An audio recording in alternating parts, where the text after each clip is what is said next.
Shalom. Shalom. We want to start by giving all praise, honor, and glory to Yahweh, Ba'ashem, Yahushai, Ba'ashem, Rakakwadash. Double honor to the apostles and elders of Great Millstone. Shalom to all the Akim out there pushing the word of sincerity and the truth. It's the brothers here from Great Millstone, Atlanta. We're here with another lesson. Myself, Barzal, and Gamali Allah. in this lesson, you see the title. It's entitled Master This First. And when we say this, we're talking about the Holy Bible, the Holy Scriptures. This is a discipline. This is a discipleship. And this world is always tugging you to and fro. And sometimes in the truth, especially as a young man, you waver. You try to study the book, and you also try to master, and you try to assign yourself to multiple practices, and it all basically comes to no avail. Mm-hmm. You basically, I remember Mayweather made this saying, you're good at a lot of things, but you're great at nothing. Jack of all trades. Yeah, jack of all trades. Which that's a good layout. It's good to have certain strengths and peculiar or particular areas that you're involved in, but in order to be, the best that you could be, you have to have a full focus set towards one direction, and the other ones add in, or they're the aftermath of what you're trying to accomplish. Mm-hmm. So that's why we said to master this first. You learn this, and this is your foundational piece. Everything else is built on top of what you learn in the wisdom and knowledge of Yahweh Shai, not the other way around. Mm-hmm. This world should tailor to the words of the Lord, and it should be fixed around the wisdom of the Lord, not this word comes in at, this isn't a step 3, or this isn't plan D, or plan C, plan B. This is plan A. This is what we fully fixated on.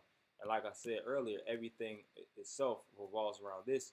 And then we're going to go into the scriptures, of course, to prove and to show how men of the Lord, they felt when dealing with the words of Yahweh Shai. They exalted it very, very high. They esteemed it very high.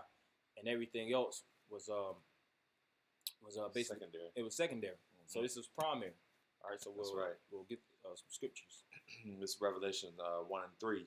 Blessed is he that readeth, and they that hear the words of this prophecy, and keep those things which are written therein, mm-hmm. for the time is at hand. Right, so it says, blessed is he that readeth. Right, and in order to be good or great at anything, you have to sit down and read it. And this is a strategy book. Think of generals in the military. They all speak about reading the book of Sun Tzu, the Art of War, and various other military style stratagem books, and to get a proper layout of the field, get a proper mindset when actually going against opposing forces, so that they'll have a peculiar edge on that field. Think about coaches. Coaches, they have to know the playbooks. They know to even give and teach, whether football players or basketball players, whatever sports athletes, in order to give them a certain role on the field and to give them a certain layout and teach them the playbook, they have to know the playbook. They have to know all the ins and outs of that particular craft that they're involved in order to coach. All right, in order to be a master. And those coaches are masters of the field, a master chess player. A lot of these individuals, they take time and they sit down and they study that primarily. They get into that primarily. And eventually they branch out and get into other disciplines. But it fully is set in with that. And even when they're in other involvements, it's complementing what they primarily know. Because they've already fixated their minds towards that direction, and everything else is adding, is complementing to that which they already, fully involved in. You see? So that's why in Revelations, John said, blessed is he that readeth, showing that he was an avid reader. And this world doesn't preach the spirit of reading. It preaches the spirit of being on social media. It preaches folly, as it is written in Ecclesiastes, folly is set in great dignity. So that the spirit of entertainment, amusement, of always looking for, just something to get your giggles off. That's not a mindset of a man of the Lord. Men of the Lord were known as Stoics. Of course, Stoics were their own peculiar or I would say particular sect, but Stoics itself were disciplines or disciplinarians. They would have a marked regiment on what time they would get up, what time they would sleep, what they would do in their day. Everything in their life was built towards accomplishments, and they would put pleasures after. All right, pleasures was not what they lived for. All right, but the Epicureans, what were they? They were always into pleasures, drinking, partying, having fun, sex, materialism. That's what they felt like life was born. Man was born to do, and that was not the case. That's a real worldly mindset. Mm-hmm. You know, because Yahushua said, you know, them that love the world, they're not of the Father. Okay. And it says, just to add on to what the brother was saying, it says, keep those things which are written therein. So what is that saying? That's saying keep the law, okay, to the best of your ability. Keep keep that wisdom, man. Be occupied in the scriptures, you know, because ultimately, like the brother went into, this is the foundation, all right? This is the only true wisdom that you'll ever obtain is going to the scriptures, man. You know, and that foundation is very, very key. There's a lot of people who are smart, okay, who are talented in many areas, but guess what? They don't have a foundation. A lot of jakes are you know, they can go into so many different things and, you know, tell you how to break down a 2015 car, you know, or whatever it is, but Pythagorean theorems, different, you know, different kind of things they can do that, but they don't really have a foundation, right? So you bring out what you got. And if you don't have a foundation, the foundation is important first and foremost. You know, the foundation of anything, that's where the roots lie. If you look at a tree, the reason why that tree is so sturdy and it's been living for hundreds of years, you know, for such a long span of time, is because of how deep rooted those roots are within the earth. And what does the roots do? They suck the water. All right, they grab the most potent nutrients from the bottom of the earth or within the earth, so that they could thrive and always live and function. That's why they're faceted and anchored.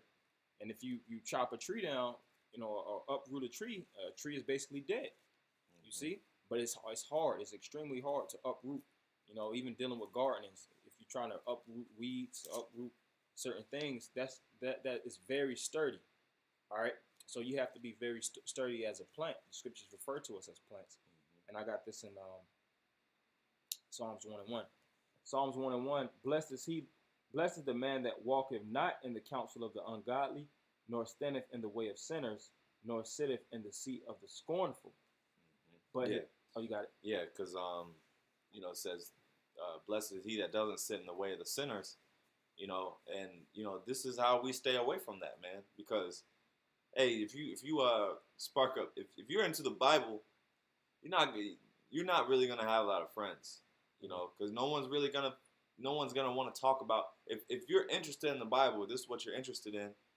People aren't really gonna deal with you like that. They're gonna be like, oh man, he talking about the boring stuff, man, you know.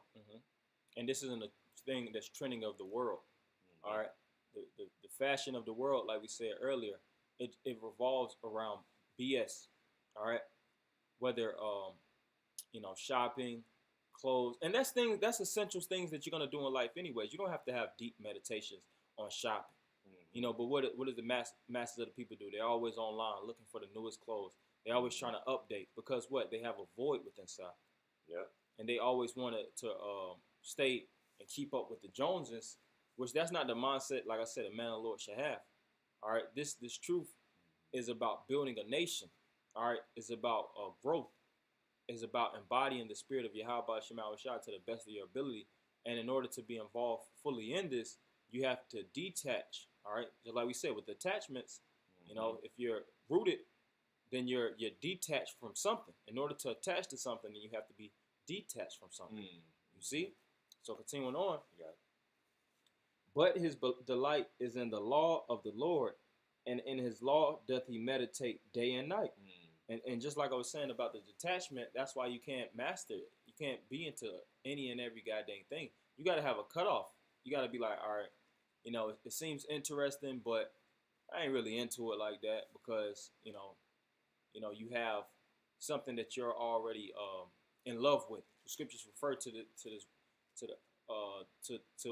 The knowledge is known as your first love in Revelations. All right, it speaks about how you caress the knowledge and you're fully involved with the knowledge, likened unto a woman.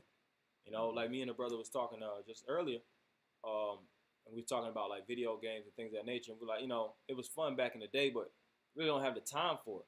You can't master video games. You can't master all these things. And even though it's fun, which the word fun means to distract, and we understand the concept and we see through these different things because we have the eye salve and we're fully involved in the wisdom and knowledge of Yahweh Shema Shah.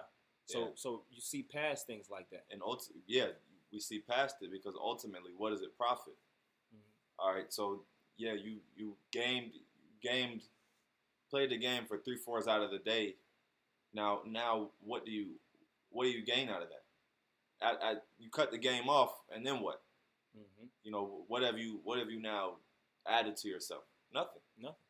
It's basically, and like the brother said, having fun is a distraction. Mm-hmm. So, and our whole purpose is to eliminate distractions.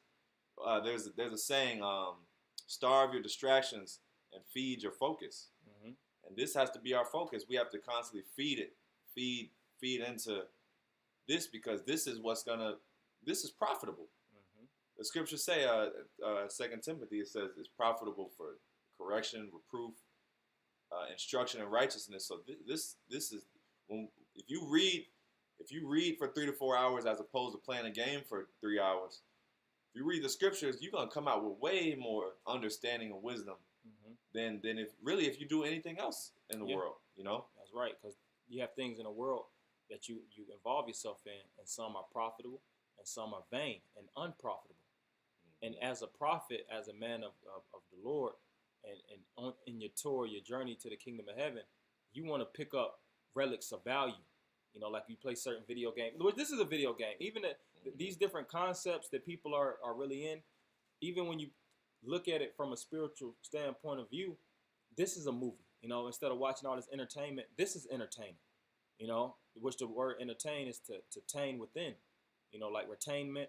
So you can get entertained from the book. You laugh at times from reading certain things in the scriptures. You cry at times.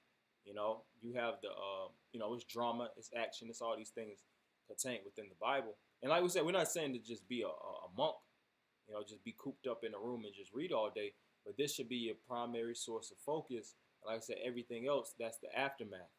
All right, that's why it says what Yahweh shall said it best: seek the kingdom of heaven first, and all these things shall be added unto you. That's right. But it says, but his delight is in the law of the Lord, and in his law doth he meditate day and night. And he shall be like a tree planted by the rivers of waters, that bringeth forth his fruit in his season. His leaf also shall not wither, and whatsoever he doeth shall prosper. Mm-hmm. Yeah, because the scriptures are known as the water. Mm-hmm. So it says, you shall be as a tree planted right by the waters, which we know that trees by waters, they're the healthiest, they flourish, and really anything by the water, it's because the waters is where the life is moving, constantly moving, flowing, Yeah, and most people create civilizations right by good bodies of water. Babylon, you have the saying, even in Psalms, which you had the saying, the song back in the day with a lot of Jamaicans, they had a song by the rivers of Babylon. By the rivers of Babylon. Which that's in Psalms. And why was Babylon built by the river systems? You had the Euphrates. You have all these different bodies of water, and it's great for nutrition. It's great for planting. Mm-hmm. It's great aqueduct system to actually stream waters to the villages or the different water. You actually have people that actually used to send messages through different bodies of water, which they do that now. Yep. And look at the big bodies of water, the Atlantic, the Pacific. It's so much traffic, it's so much commerce, and so much products that can be shipped through the stream. Because water is what? They naturally stream. It's about just landing your product or whatever you have on top of it, and maneuvering on top of that body of water. And that's why this word is known as a body of water. You know, it's that powerful because you can actually surf. You know, just like people say, you surf the internet. You can surf this word. You surf, and you always find a new content, new wisdom that you can apply on your day-to-day basis. So when you're amongst people in the real world, they're not getting over on you. You know how to display action the right way. You know how to critically assess. You know when people are jiving you. You know when women are trying to get over you. You know when people are trying to defraud you. You're in situations that might end your life, and you know how to slither out. And you have discernment, like you said, instruction, and you have bridled emotions. The scriptures trains you and disciplines your whole being, man. But continuing on, and he shall be like a tree planted by the rivers of waters that bringeth forth his fruit in a season. His leaf also shall not wither, and whatsoever he doeth shall prosper. Right, and the leaf represents your fruit.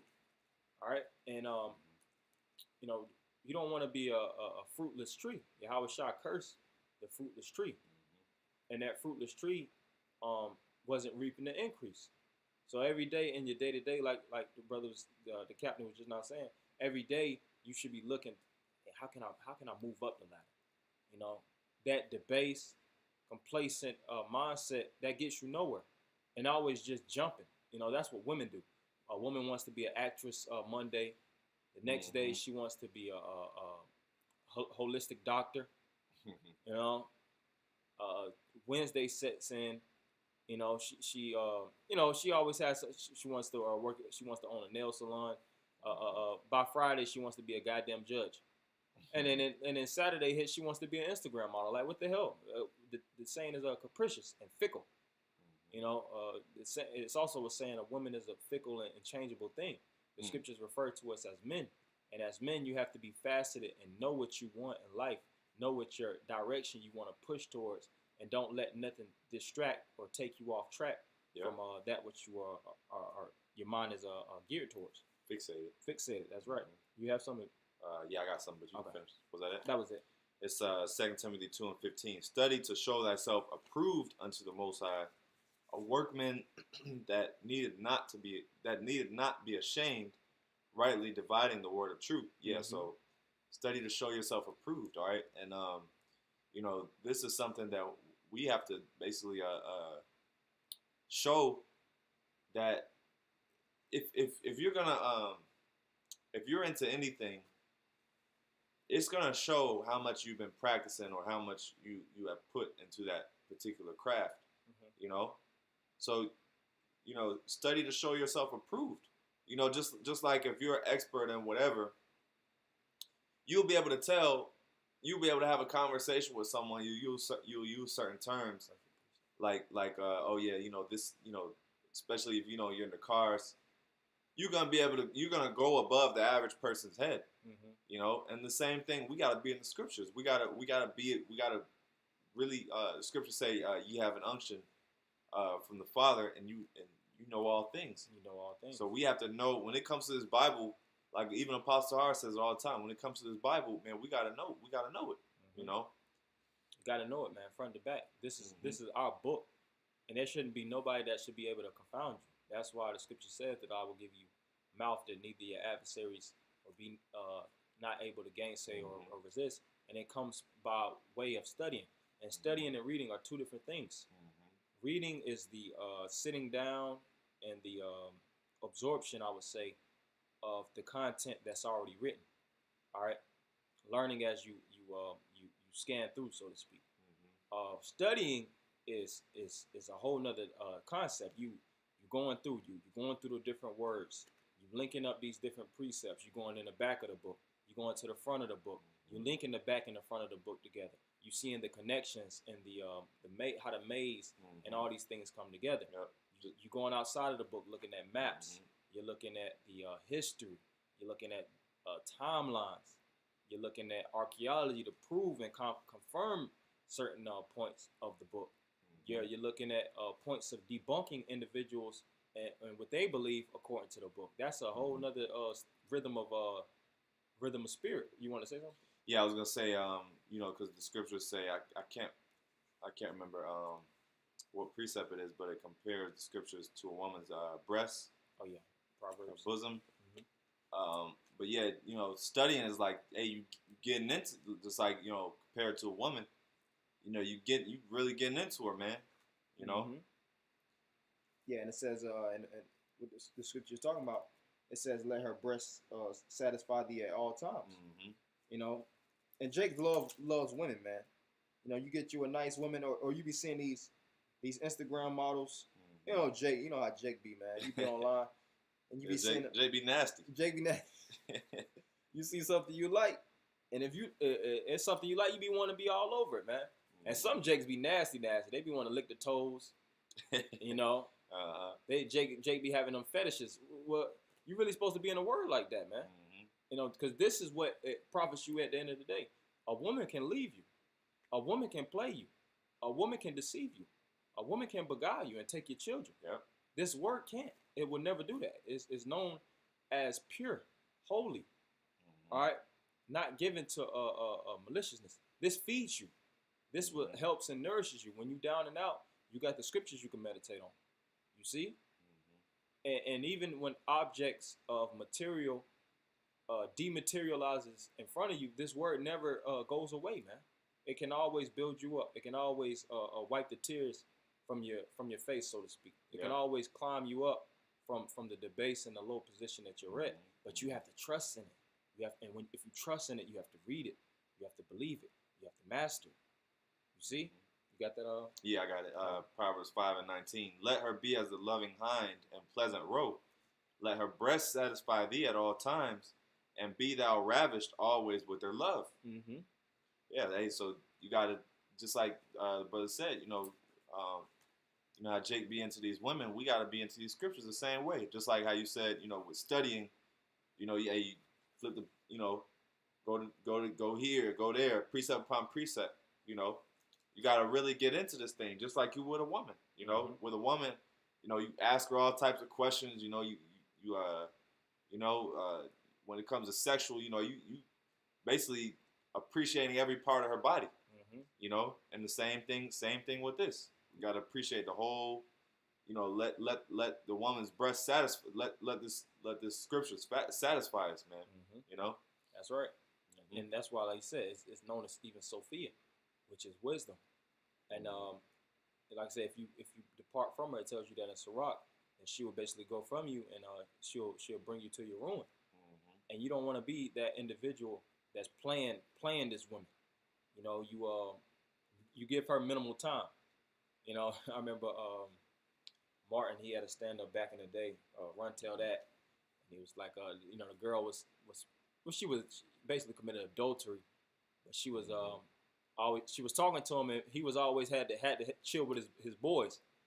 She always wanted to get with him. She always would look nice for him. You like, oh, gotta go see the homies. Nope, can't do it. Gotta go see the homies. And there's always another day set in. She gotta go. She finna go see him. Like, I would, but gotta go see the homies. And then basically she had broke down with him, and she was like, I always told you to spend time with me. Spend time with me. She said, well, when you had to go see the homies, basically, I found somebody, to fill that void. And it was comical, of course, but back then as a child, it was comical. But when you think about it, that's how it is with the truth. You leave this woman and you neglect the woman, she's gonna neglect you. And then when you try to open the book and really use it for a profit, it's too late. That's why you might as well strike while the iron's hot. Sometimes Jake tries to jump on things too late. You're trying to get into all these different worlds and trying to learn damn near everything. But when it's most important to actually know this book and apply it, you can't because and you're unable because you've been spending too much time with the things of the world, the homies, the homies and the worldly things of life that don't give a F about you when you're down and out. You see? Oh, it's perfect. Verse 20, it says, and why wilt thou, my son, be ravished with a strange woman and embrace the bosom of a stranger? Yeah, so basically what you just said, that strange woman, is what the distractions, you know, the homies. The homies are just a distraction. Now, of course, we get with Akim. We don't consider Akim the homies. Because when we get together, we're building. But essentially, just as a metaphor, the homies is like, because what does Jake in the world do with their homies? They don't do shit but smoke weed, listen to music, talk shit, probably go to the club, get bitches. So that whole time he's with the homies, it's not, like I said, it's not adding value to him. So, and it says, verse 20, and why wilt thou, my son, be ravished with a strange woman and embrace the bosom of a stranger? Because ultimately, this is the scriptures is your bottom woman, man. She's gonna be there when everything jumps ship. And I was even thinking about hey, just like if you basically get intimate with a stranger, like a woman, you might meet, and if you have a personal connection to her, and she's a stranger, you might give her all that you got. You might be in a bedroom, making all types of basically giving all you got for I was about to say making all type of love, but at the end of the day, she put her clothes on and she act like it wasn't nothing. Like, oh, I just gave you my soul. And that's what happens with Jake. You might be with a woman the next day, you hit her up, and she ain't even like, damn. She fucking disappear on your ass. Yeah, she disappeared. Like, oh shit, I thought we had something here. And it happens even as far as certain Jakes that might be married, man. It might happen to certain Jakes that might be 15, 20 years with the woman. She jumped ship the next, just all out the blue. Now she wants to move out. Now she wants to break off and take the kid, or she did take the kids, and she just leaves you high and dry. So that's why it says, why be ravished with a strange woman? A strange woman can't satisfy you. She's foreign unto you. And even it doesn't matter how much familiarity you desire unto her. The more familiar you get, the worse. Yep. You see, because your connection is tied into something that's foreign. That's not even predicated upon serving you. It's about serving its own lust. And that's exactly how King Solomon went off. Because he was basically dealing with the strange women, and eventually, guess what? Eventually, those women basically got him to go off. Got him to. Then he started. He didn't just deal with the women, because your attachment, like you said, your attachment to women is gonna lead to other things. Eventually, it's not gonna.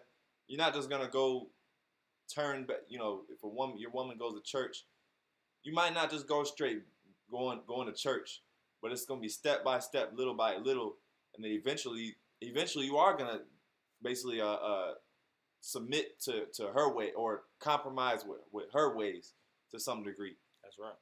And that's, like I said, that's where King Solomon went off, is because he started to idol. He committed adultery with other gods of the women he was dealing with, and he got compliant.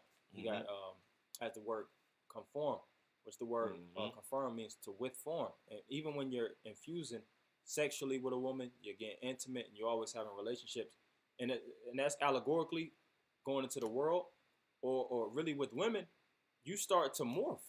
Your spirit naturally morphs, and that's why you have to have a fallback. All right, I'm with her, but I spend minimal time. Yeah. You got to be a minimal. You got to know how to maximize time in certain areas, and you got to know how to minimalize time. Time is of the essence, and if you don't practice and master those traits, then the world will master you, and you'll actually fall under certain addictions, the things that you wasn't even desiring to be addicted unto.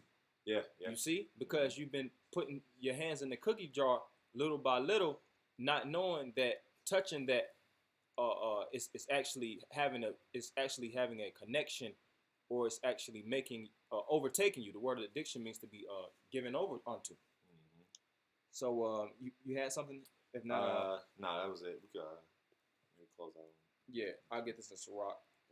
This is Sirach 9, and I'll start at 15. Let thy talk be with the wise, and all thy communication in the law of the Most High. See, so when you converse and when you speak amongst brothers, that should be the source of communication. The words of Yahweh Shem Shai, and the communication of wisdom. You know, every time we talk, you know, whether it's things pertaining to the world, events, and things of that nature, the Lord is in the midst of the communication. You know, whether it's a precept, adding, you know, in the spirit of Yahweh Shem Shai, that's what it's about. And let just men eat and drink with thee, and let thy glory and be in the fear of the Lord. Right, because if you're amongst sinners and you're amongst niggas, so to speak, then you have no choice but to be wrapped up in that dialogue of thinking they're amongst. And after a while, like I said, the addiction starts to set in, and you start to like being amongst niggas more than the brotherhood. Yep. You know, you start to really enjoy that gossip talk. Yep. You know, that what's going on in the hip hop world. You know, that starts to become your lifestyle. Yep. Yeah, because there's actually a saying, I can't remember where it came from, but basically you are, or you become, the five closest people to you. You basically become them. So if your 5 closest friends are poor, you're gonna be poor. You know, if your 5 closest friends are so it's basically just association. Mm-hmm. It's association. Guilty by association. Yeah. So whoever you associate yourself with, eventually that spirit will become you. Mm-hmm. You know, just like all these rich people. Who do rich people hang around? Other rich people. They're not hanging around. You don't see a big wealthy rich motherfucker just hanging around some bums, some niggas that smoking weed all day. No. Birds of a feather. Mm-hmm. Yeah, beautiful. Yep. Yeah, birds of a feather flock together. Mm-hmm. So you got to know who you keep company. The word company means with bread. All right. Mm-hmm. If you're a sheep, what the hell is you doing hanging with wolves? or what is you doing hanging with lions? Yo, these lions kind of cool. Let me just slide in. That lion finna eat your little ass up, man. Mm-hmm. You know, the scriptures refer to us as sheep. They refer to us as worms. Know your habitat. Know your environment. Know what you need to be amongst. Continuing on. That's right. And for the hand of the artificer, the work shall be commended, and the wise ruler of the people for his speech. Right. And the artificer is somebody who artifices or creates. And the artificer is known through what he builds. Mm-hmm. A masterpiece or a master builder. You're like, God dang, you know, that's an excellent work. And it says the wise ruler of the people for his speech. And like you said, through speech is known what you're involved in. And if you're amongst a brother that's always speaking nigga shit, you know, his main communication is about drugs and just dumb filthy conversation, filthy communication. Mm-hmm. Then you have to check that brother and steer him on the path of really getting into the word, because he's not in the word enough. He's too faceted and he's harvesting the thoughts of the world. All right.